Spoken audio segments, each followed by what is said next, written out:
ప్రేమను ధ్యానం చేయాలి అంట. ప్రేమను ధ్యానం చేయడము అంటే దేవుణ్ణి ధ్యానం చేయాలి.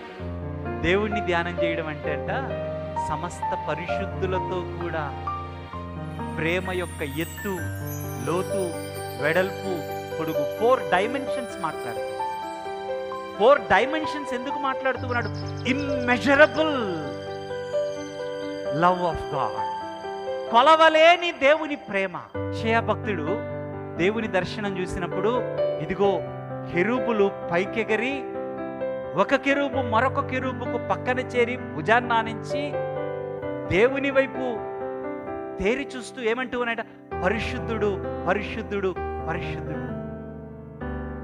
ఒక్క కెరూబు ఆ పని చేయలేకపోయింది. కాబట్టి కెరూబులు ఆ పరిశుద్ధతను గ్రహించటానికి, ఆ పరిశుద్ధతను కొనియాడటానికి శక్తి చాలక కెరూబులు ఒక కెరూబు మరొక కెరూబుకు భుజాన్ని జోడించి, అర్థం కావడానికి ఉపయోగిస్తున్నాను, లిటరల్గా మన భుజాలు లాంటి భుజాలు ఉన్నాయని కాదు అర్థం.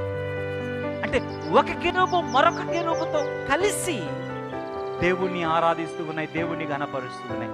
క్రీస్తు ప్రేమ యొక్క ఎత్తు, లోతు, వెడల్పు, పొడుగు గ్రహించాలి అంటే అందరూ ఒకటవ్వాలి. ఒకటవ్వకుండా క్రీస్తు ప్రేమను మీరు అర్థం చేసుకుని. ఎందుకు?